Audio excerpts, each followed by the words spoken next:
Ya, entonces, lo primero, ¿qué es recursividad? Bueno, la recursividad es básicamente llamar a algo, o sea, crear algo que se llame a sí mismo constantemente para dar una solución a un problema.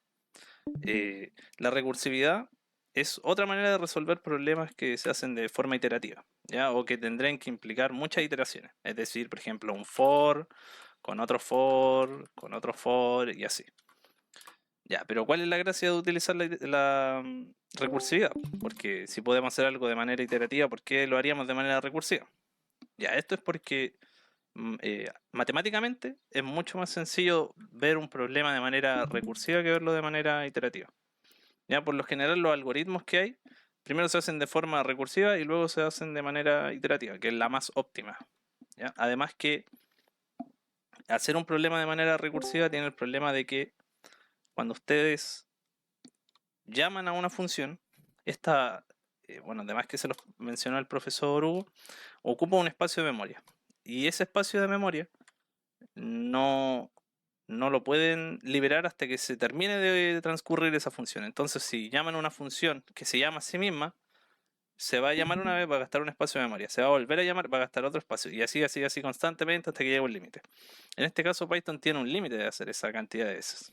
Eh, no sé si alcanzaron a ver en el laboratorio, pero si ustedes, por ejemplo, aplican un método de buscar, por ejemplo, el elemento más grande y llaman a esa función varias veces para poder encontrarlo de manera recursiva, lo más probable es que no les deje porque si la lista, por ejemplo, tiene 10.000 elementos, ya el programa no va ni siquiera a alcanzar. De hecho, les diría que incluso con menos cantidad tampoco podría. Por ejemplo, 1000 tampoco podría. Entonces, eh, un ejemplo más gráfico de la recursividad. Lo más probable es que hayan visto el típico caso en clases de el factorial. ¿Ya? Entonces, para que lo veamos un poco más simple, un factorial es un número, de acuerdo que, número que se escribe así, de acuerdo que puede ir cualquier número, se le coloca el signo de exclamación, y así sencillamente es un número que se multiplica por todos los números que proceden, o sea, que están hacia atrás de él, eh, y luego da un valor. Esto se suele utilizar en combinatoria, además que lo vieron en matemática en cuarto. Ya, ahora, la forma matemática de escribir esto como una fórmula como tal sería, bueno, primero lo vamos a ver de manera simple, sería 3 por 2 por 1, la típica que han visto. Ahora, esto, así a simple vista uno podría decir, ok, 5, y esto sería lo mismo que 5 por 4 por 3, y así sigue hasta el 1. Y si se fijan, todo sigue un patrón. El patrón es que, por ejemplo, lo voy a escribir completo porque aquí me dio pereza, pero la idea era que lo vieran así. Si se fijan, esta parte de acá es lo mismo que esta parte que está acá. Entonces pueden aplicar esa misma lógica y decir, ah, ok, entonces yo podría decir, ok, factorial de 4 es lo mismo que 4 por 3 por 2 por 1. Y decir, ok, entonces todo esto es igual a esto. Y efectivamente. Entonces aquí ya pueden empezar a escribir de forma matemática cómo podrían representar esto. Entonces básicamente el mismo número que tienen multiplicado por el factorial del número anterior. ¿Ya? Y aquí pueden establecer algunas reglas. Tenemos que saber algunos límites. Por ejemplo, el factorial de 1 es 1. El factorial de 0 es 1. ¿Ya? Entonces, con esto ya pueden definir límites. Y pueden decir, ok, ya puedo pensar una forma de calcular esto porque, ok, tengo el factorial de 5 vale esto.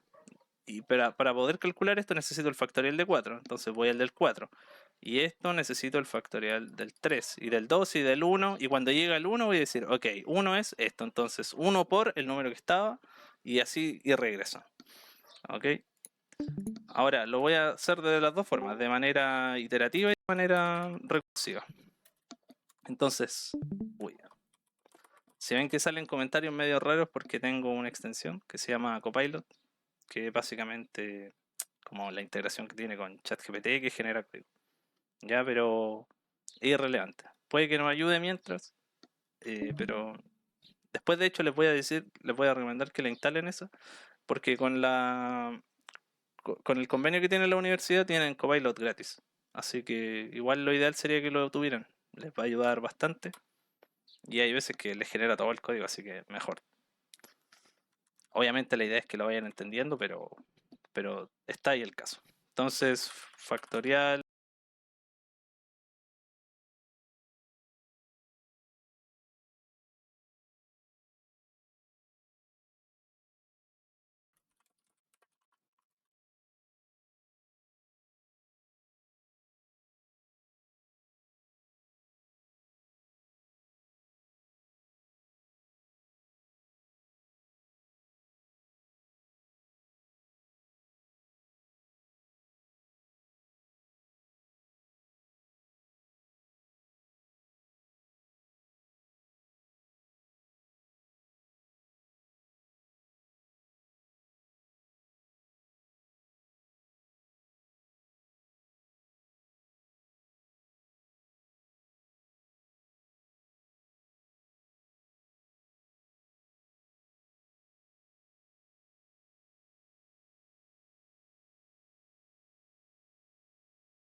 Entonces,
pero es un valor menos, si se fijan, es un valor menos. Entonces tendríamos que decirle simplemente número menos 1. Ya, y este es el paso que les dije que es la que se vuelve a llamar a sí mismo. Ahora, nos falta el paso en que se rompe. Si se fijan, uy, cada vez se va reduciendo un número más, hasta llegar al caso final, que sería, por ejemplo, factorial de 2, 2 por factorial de 1. Es decir, cuando llegue a este caso, Vamos a tener factorial de 1 y tiene que preguntar, ¿el valor que está aquí es 1? Sí, ok, entonces retorna esto. ¿Ya? Entonces aquí tendríamos que decirle, if el número que me llega es igual a 1, retorna el número 1. Ya, entonces para que lo veamos más explícitamente sería, cuando llegamos al caso del 1 le va a pasar aquí un 1 y aquí habría un 2. 2 por 1, 2. Después la función que estaba asociada a ese sería 2 por 3 y así sigue consecutivamente. Ya, entonces aquí podríamos llamarlo y me faltó el print de nuevo, ¿verdad? Mal.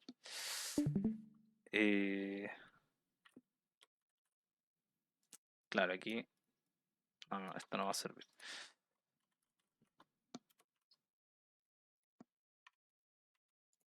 Ahí.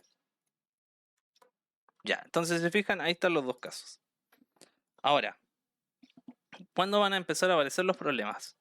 Y qué es lo que yo quería mencionarles, que por esto es que no se suele utilizar la recursividad tanto como de manera definitiva, sino más como un proceso para entender el problema y traspasarlo a esta forma. ¿Ok? Si yo, por ejemplo, aquí en vez de un 4 colocara, no sé, un 2000, si se fijan, ya me tiró un error. ¿Por qué? Porque, como les mencioné, hay un límite de funciones que se pueden generar en Python a la vez, en este caso. Y si nosotros lo superamos, el sistema ya no va a poder más, ya no va a tener espacio de memoria y no va a poder asignarle un recurso a esa función y por ende el programa se va a caer. Este límite se puede cambiar, pero lo ideal es que no lo hagan porque esto está más que todo para proteger el sistema. Porque si le dieran espacio libre, el sistema se podría colapsar y después ya no tendríamos espacio de memoria en la RAM y, y se nos crashearía el computador. Por ejemplo, un caso de 1000 tampoco, si se fijan, no tiene mucho alcance. Ya, por ejemplo, un caso de 500 me parece que aquí sí, ya. ¿Ven? Pero la idea es básicamente poder extrapolar esto al caso iterativo, que es el más conveniente en este caso porque no tiene ni un límite. Ya, hasta ahí no sé si se ha entendido. Es más que todo eso, que entiendan cómo funciona la recursividad y un poco la utilidad que tiene.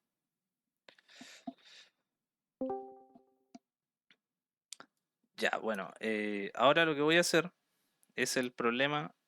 Bueno, vamos a hacer la primera parte del problema. Porque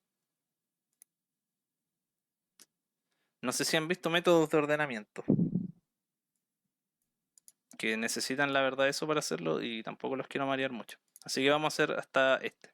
¿Ok? Y aparte que hay que hacer la calculadora, entonces hay hartas cositas que hacer. Ya, bueno, lo primero es leer el fichero. ¿Ok? Entonces, el fichero me parece que lo tengo acá. No, lo tengo en el escritorio, me parece. Números. Ya. Entonces, lo primero es leer el fichero. Ya voy a borrar esto. Ya yo por lo general suelo ponerle, o sea, intento colocarle nombres en inglés a las variables, más que todo para acostumbrarme. Pero si les complica mucho me dicen y lo trato de escribir en español. ¿Ya? Entonces,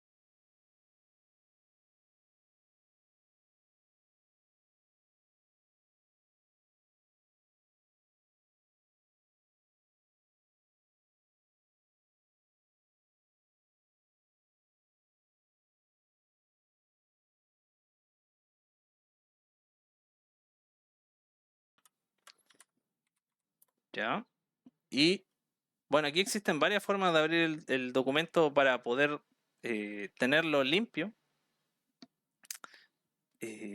Pueden, porque por ejemplo, si ustedes hacen en este caso el file open, esta variable no es necesario que la coloquen, de hecho podrían colocarlo así simplemente y les va a funcionar igual, pero por lo general se suele colocar para tener más comprensión de lo que se está haciendo. Y por ejemplo, si ustedes colocan fields.readlines, con eso ya van a poder leer el fichero. ¿Ok? Aquí lo ideal es que lo coloquen en otro line.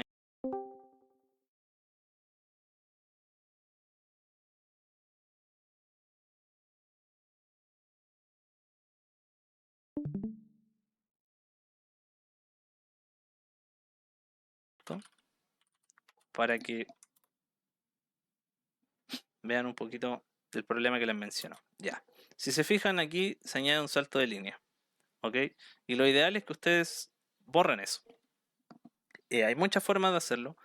De hecho, alguno me podría decir que quizás podemos hacer un for y limpiarlo, pero la verdad que es un poco inútil hacer eso, la verdad, porque van a perder tiempo.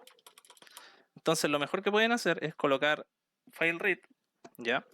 Y bueno, les quiero mencionar súper breve esto. Existen varios métodos de lectura de archivos en Python.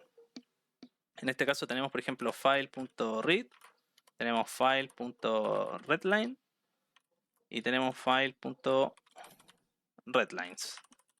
¿Ya? Y cada uno sirve para distintas cosas. En este caso, lo que hace es que lee el archivo, pero lo deja todo como en formato de un string.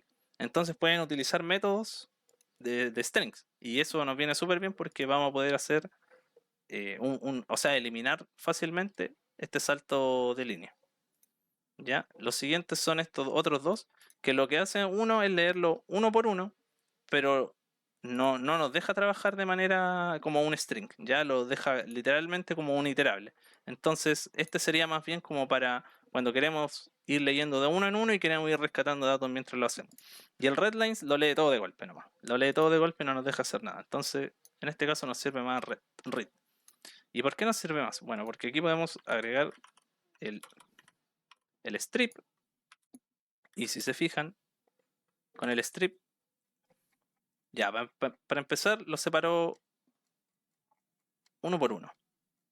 Pero lo que podemos hacer mejor es colocar... ay, se me fue el nombre, ¿cómo era? Strip, split creo que era. Ya, split. Ya, y si se fijan, split nos borra automáticamente ese salto de línea. Entonces este nos viene súper bien. Y con eso ya tendríamos listo hecho esto. De hecho, si quieren ahorrar código, lo que pueden hacer es aquí cortar esto y lo pegan ahí al final nomás. Y ya con eso tienen el archivo leído.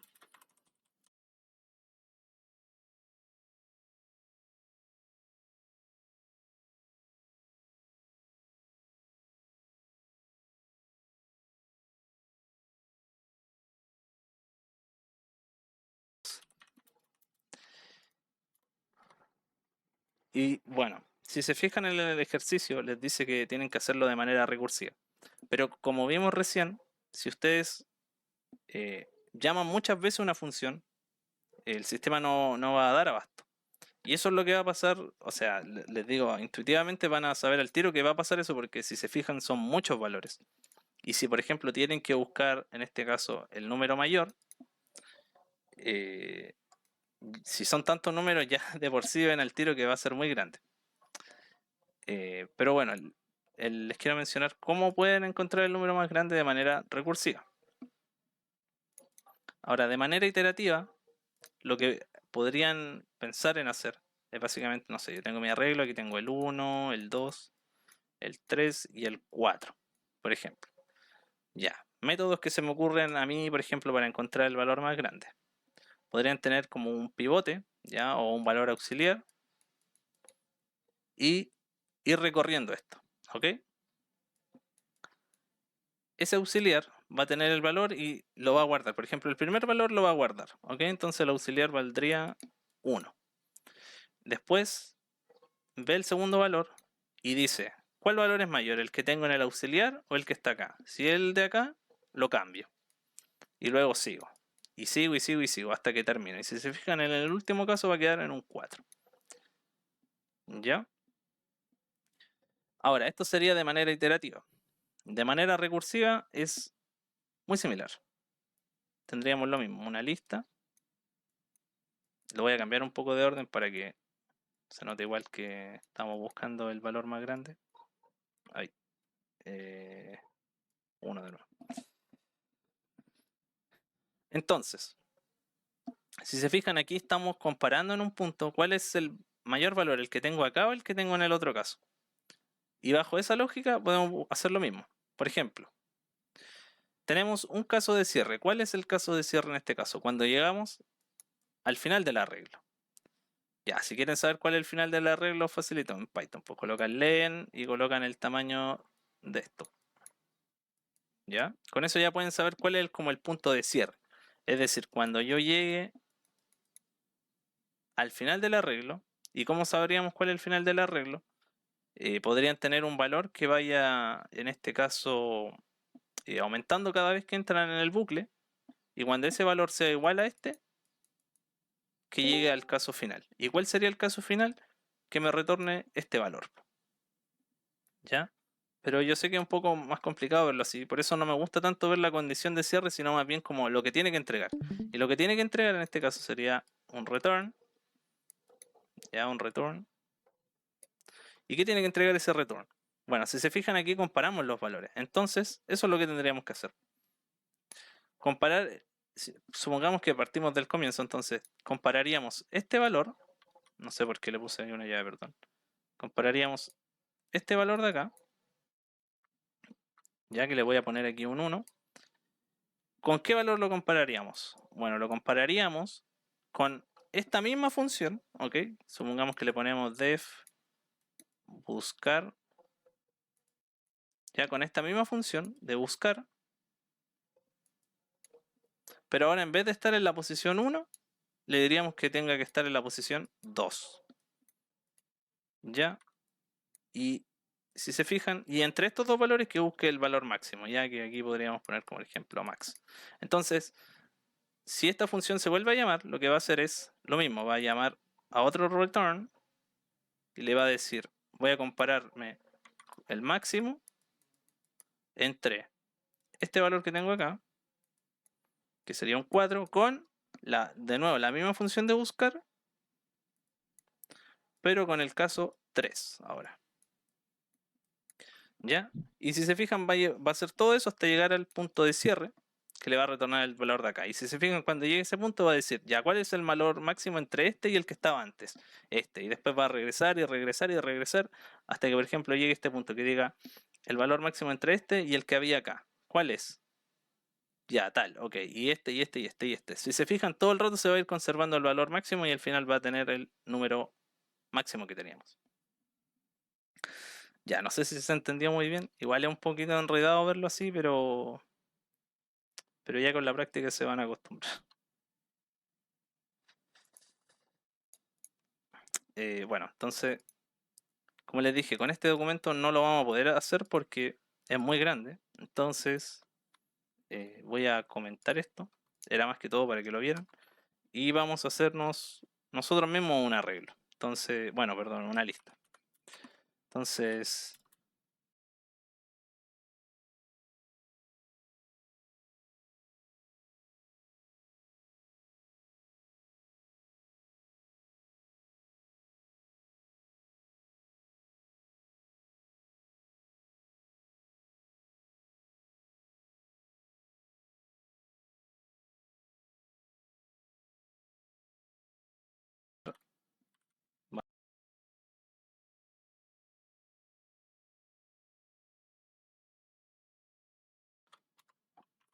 como les dije, tienen que pasar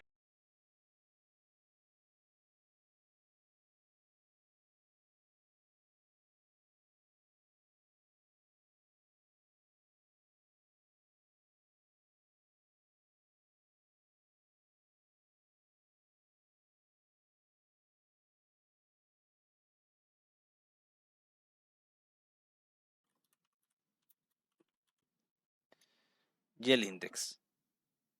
¿Ya? Pero si se fijan, aquí teníamos... no, perdón, no me hagan caso, nada que ver. Ya, entonces, lo primero es hacer la otra condición, ¿ya? Es decir, la condición de acá, para que se entienda un poquito mejor. Es decir, tenemos que retornar en este caso el máximo.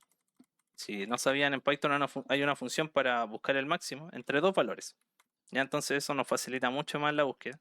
Si no lo hicieron con max, tendrían que hacerlo en este caso con una comparación, simplemente un if. If tal valor es mayor que tal valor o tal valor, hace esto. ¿Ya? Pero lo vamos a hacer con max porque nos ahorra más el trabajo. Entonces, ¿qué tendría que hacer? Bueno, tendría que colocar el primer número, es decir, este. ¿Y cómo hacemos eso? La lista del número en la posición del index en este caso, que era la 0. y lo tiene que comparar con la misma función, la misma lista de números, pero con el index aumentado en un valor. ¿Ya? Y con eso estaríamos con la parte del bucle, en este caso, perdón, la recursividad. Y ahora necesitamos la condición de cierre. Es decir, si el valor del index es igual en este caso al tamaño de la lista,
que pillamos en el index, si es mayor que ese, comparado con el valor que nos debió dar acá, le tendríamos que retornar en este caso el valor que quedó acá, pues si es mayor, pues y si no, le tendríamos que dar el otro caso.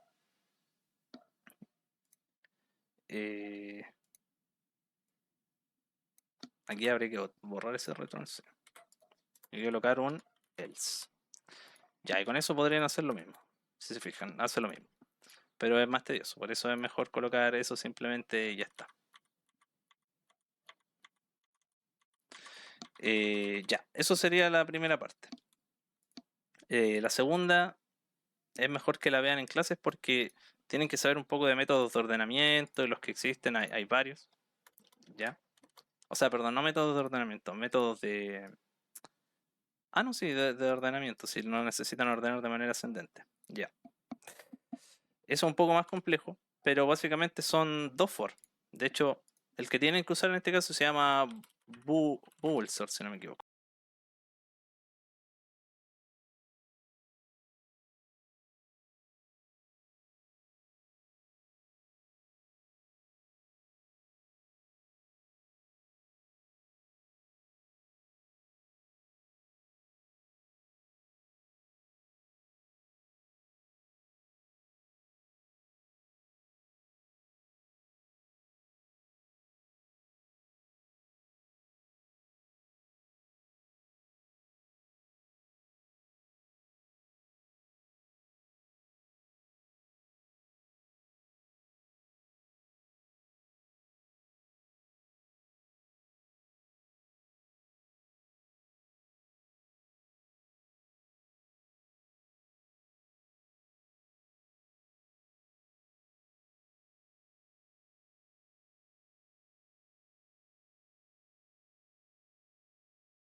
Barra de entrada de los valores. Entonces esto se hace simplemente con tv.entry. Ya, y ahora, ¿dónde queremos añadir esa barra? Como les mencioné, tenemos nuestro cuadro superior y queremos añadir sobre ese la barra. Entonces, eso hacemos. Ahora colocamos frame top, porque no lo estamos añadiendo en este caso en la pestaña general, sino en el cuadro. Le podemos definir un tamaño, en este caso el largo, o sea, perdón, el ancho. Aquí no se le va a poner un valor de 15, por ejemplo. Y le podemos poner lo mismo del boot style, que son los colores, ¿ya? Si eso les marea, como les mencioné, es simplemente añadir la propiedad. De hecho, si quieren, no la añadan y les va a colocar un color por defecto. ¿Ya? Nuevamente están aquí, si se fijan, aquí están todos los valores. ¿Ok? Y a este campo le vamos a colocar el estado de solo lectura. ¿Por qué solo lectura? Porque la idea es que esa barra me muestre valores, pero yo no pueda ingresar por teclado cosas, sino que utilice el teclado como tal. ¿Ya? Entonces, aquí coloco la barra. Bueno, eso no. Y aquí simplemente coloco columna 0, row 0, tal que así, ¿ok? Porque si se fijan, tenemos el frame de acá y como tiene solo un elemento, no importa. De hecho, si queremos, podríamos borrar esto, no va a afectar en nada. Ya, pero lo que les quiero mencionar es esto que aparece aquí de propiedades que dice paths X y path Y. Como les mencioné, tendríamos estos espacios definidos. El path Y y el path X lo que hacen son delimitar los tamaños hacia adentro, ¿ok? Entonces aquí podríamos poner como 1 y path Y1 para que se vea más bonito. ¿Ya? Y si lo compilamos, si se fijan, aquí aparece la barra. ¿Ya? Si yo aquí, por ejemplo, en este le modifico y le colocamos, no sé, 28, va a aumentar de tamaño. ¿Ya? Lo que vamos a hacer, le vamos a poner lo máximo que podamos, le vamos a poner 50, por ejemplo. Ya, y ahí quedó más grande la barra. Pero si se fijan, no calza con el tamaño. Entonces, igual esto es un poco un cacho porque no te deja hacerlo tan bien. Pero bueno, lo vamos a dejar ahí. Ya entonces esta es la barra. Y si se fijan, no me deja darle clic, no me deja escribir nada. Ya, tenemos la barra. Ahora, una última propiedad del entry es que le podemos asignar una variable. En este caso le vamos a asignar la variable no, a ver, le vamos a asignar la variable que queríamos hacer aquí. Entonces vamos a decir var1 tb.stringvar. Ya, no, ustedes cuando trabajen con tkinter no pueden generar una variable así como decir var 0 igual tal cosa. Ya tienen que generar una variable especial. Ahora, esta variable especial es como un objeto, por así decirlo. Yo sé que no han visto objetos todavía, pero no se preocupen, si no tienen que saber nada más de eso. Solamente que para crear variables tienen que hacerlo así. Ok, existen dos si no me equivoco. La otra es tb.intvar. Y con eso pueden hacer una variable de números. Ok, pero en este caso vamos a usar una string var porque tenemos que mostrar los valores y ir añadiéndole cositas. Por ejemplo, si yo coloco 5 más 2, si yo defino una variable como un número, no voy a poder colocar ese más, perdón. Ya por eso es que lo hacemos como un string var. Y aquí simplemente tendrían que colocar text variable, ahí estaba la que se me había olvidado, y colocan la variable que le quieren asociar. ¿Ok? Y si se fijan, esto no cambia nada. Pero lo bueno que tiene esto es que ahora yo puedo, por ejemplo, poner var1.set y yo aquí puedo ingresarle un valor. Supongamos que le quiero colocar, no sé, 22. Entonces yo compilo esto, si se fijan aparece el 22. Y esto está súper bueno porque yo puedo ir modificando el valor de la barra y que se vaya actualizando todo el tiempo. Y eso es lo que vamos a hacer a futuro. Pero bueno, ya tenemos la barra de arriba. Ahora vamos a hacer la parte de los botones. Entonces, primero un botón número 1 le vamos a poner ya. Entonces, tv.button. Todas tienen, de hecho, si no se saben todas las clases, no se preocupen, aquí están todas. Y todas se añaden igual, tv. Y lo que quieren añadir. Si se fijan, aquí hay varios, hay como cajitas, hay los check button, los radio button, lo típico que están en todas las páginas web y aquí hay varias cosas, ya por si quieren ir mirando. Entonces, aquí simplemente colocan, en este caso, dónde la quieren añadir. En este caso lo queremos añadir en el frame button de abajo. ¿Qué texto quieren que muestre? En este caso queremos que muestre el número 1. ¿Qué tamaño quieren que tenga? En este caso le podríamos poner un tamaño de 4, por ejemplo. Ya, y el command. El command es lo más importante. El command es básicamente lo que va a hacer el botón.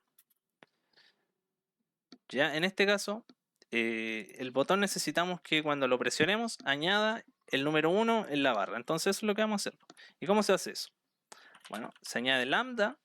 Ok, que no sé si han visto eso en Python, pero las funciones lambda son como una sigla que se puede acotar todo en una línea. Ya, de hecho lo podemos hacer de otra forma, pero lo vamos a ver después. Y colocan var1.set y colocan en este caso el 1. Y ya con eso debería funcionar. Y aquí no sé por qué me está marcando de error, a ver. Ah, sí, porque es botón. Ya, y ahora añadimos este botón. .grid. Y ahora si lo pensamos de esta manera, tendríamos que añadirlo en la posición 0, 0. Y eso es lo que vamos a hacer. Entonces diríamos column 0, row 0. ¿Ya? Y lo ejecutamos y si se fijan aquí lo añade. Ahora, ¿por qué lo añadió así deforme? Bueno, porque cuando no tiene los espacios como ocupados, lo coloca por defecto donde puede. Si yo por ejemplo coloco 3 botones, se van a colocar de la manera que yo quería, es decir, alineado. ¿Ya? Pero el botón está un poco feo porque si se fijan como que no contrasta con el fondo. Entonces lo que vamos a hacer es colocarle aquí otro color. Y eso se hace con lo mismo. Pues aquí colocan coma, boot, style. Y le vamos a colocar secundario. Y ahí si se fijan ahí ya contrasta un poquito más. Ahora, si yo presiono el botón, si se fijan añade un 1. Pero vamos a tener aquí un problema. Y es que si se fijan lo añado, pero no añade más botones 1. O sea, más palabras 1. Y eso es porque cuando yo coloco set, lo que hace es que sustituye el valor. ¿Ok? Pero yo, no yo necesito que me recuerde el valor anterior. Y eso es súper simple de hacerlo. Entonces, ¿cómo lo harían? var1.get. El get obtiene lo que tenía ese valor. El set le coloca algo. Entonces, obtendría lo que tenía antes y lo sumaría a lo que voy a añadir ahora. Y si se fijan, ahí ya podemos ir añadiendo todos los unos que queramos.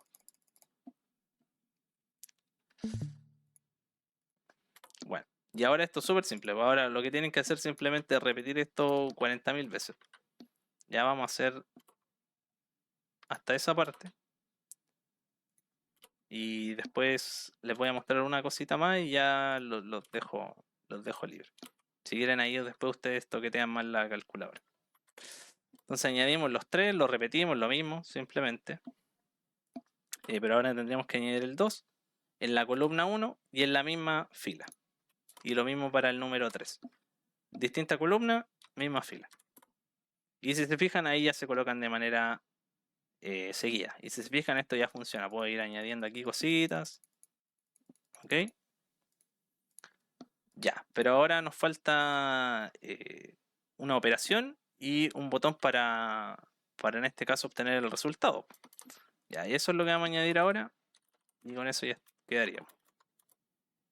Entonces nuevamente lo añadimos, en este caso al cuadro que teníamos abajo, el texto, el tamaño que queremos que tenga el botón y lo que va a añadir en la expresión. Ok, y vamos a añadir un último botón que sería en este caso el botón igual, para saber cuánto es lo que tiene que dar de resultado esa operación que le marcamos. Entonces lo mismo, añadimos el botón donde lo queremos y aquí lo añado y listo. Ok, ya aquí está hecho. Ok, de hecho le voy a poner al igual otro color. Vamos a poner en este caso, no sé, success. Ya, oye, el success se ve mal. A ver, le voy a poner otro. Ya, ese por ejemplo. Entonces, si se fijan aquí, podemos ir añadiendo y funciona, ¿ok? Pero obviamente... bueno, ya lo hizo el tiro. Ya, pero bueno, es que no quería decir eso, pero... A ver, voy a borrar esto porque me lo hizo automático, pero no era la idea. Ya, ahora, una vez que tenemos eso, necesitamos, en este caso, obtener cuánto da de resultado eso. Tenemos un string y necesitamos que lo evalúe, ¿ya? Igual eso puede ser un poquito complicado como de pensarlo, pero es súper simple. De hecho, ya vieron que lo hizo al tiro. Y esa es la idea, que lo hagamos, pero lo vamos a hacer con una función. Entonces,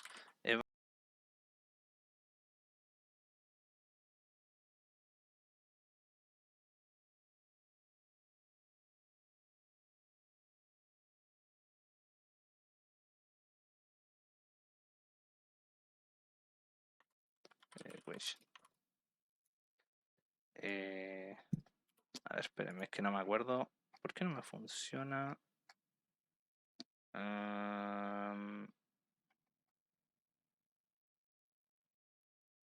Ya caché por qué. Sí, me faltaba eso. Ya, entonces estaba diciendo porque esto estaba bien escrito, pero está definir la función, pues obvio. Ya, entonces ahora tenemos que definir la función. Vamos a hacer aquí def